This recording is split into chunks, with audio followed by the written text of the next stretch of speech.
उच्च गति लेखन अभ्यास 2। स्टार्ट।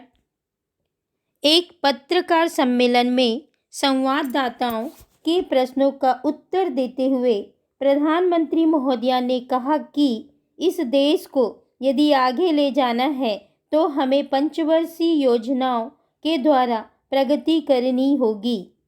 हमारी पहली पंचवर्षीय योजना, दूसरी पंचवर्षीय योजना, तीसरी पंचवर्षीय योजना तथा चौथी पंचवर्षीय योजना पूरी हो चुकी है और पांचवी पंचवर्षीय योजना का काम आरंभ हो चुका है।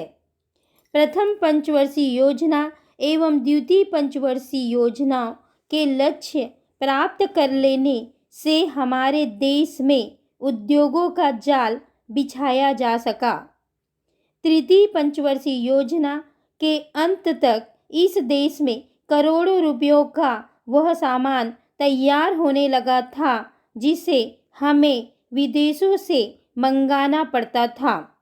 इसके साथ ही चतुर्थ पंचवर्षीय योजना के दौरान में देश की सुरक्षा के मामले में यह देश आत्मनिर्भरता प्राप्त कर सका।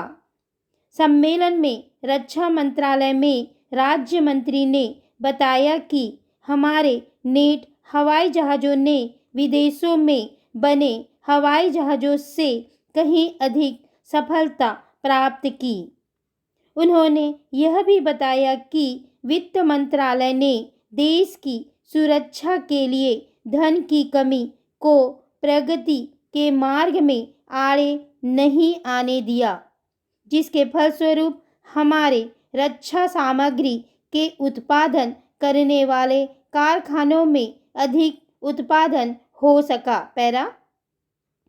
पत्र प्रतिनिधियों से बातचीत करते हुए विधि मंत्री ने यह बताया कि देश में आम चुनाव निर्धारित समय में किए जाएंगे।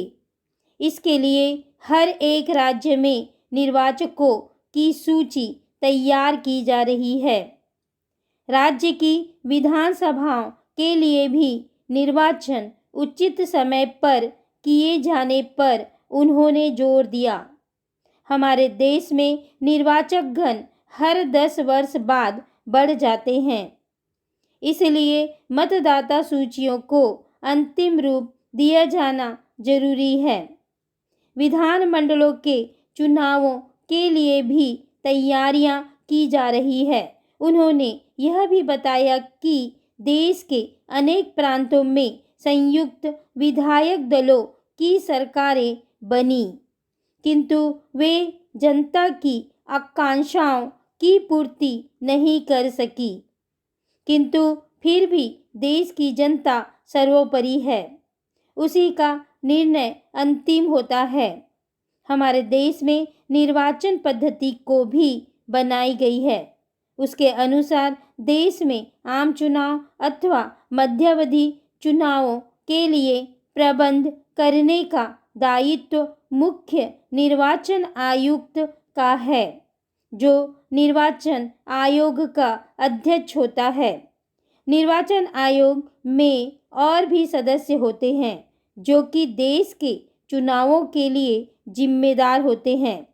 कुछ विधायकों सभाओं के लिए अप्रत्यक्ष निर्वाचन पद्धति अपनाई गई है, जिनके लिए समय समय पर चुनाव होते हैं। पैरा। शिक्षा उप मंत्री महोदय ने कहा कि हमने अपने देश में प्राइमरी शिक्षा को अनिवार्य रूप से लागू कर दिया है।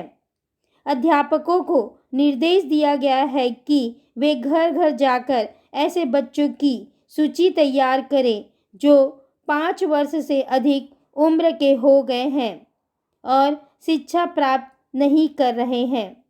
उच्च शिक्षा प्राप्त करने के लिए व्यापक प्रबंध किए गए हैं, किंतु यह आवश्यक है कि उच्च शिक्षा उन्हीं को प्राप्त हो जो कि इसके लिए योग्य हो। अतः 10वीं कक्षा पास करने के बाद विद्यार्थी अपनी रुचि के अनुसार व्यवसाय चुने।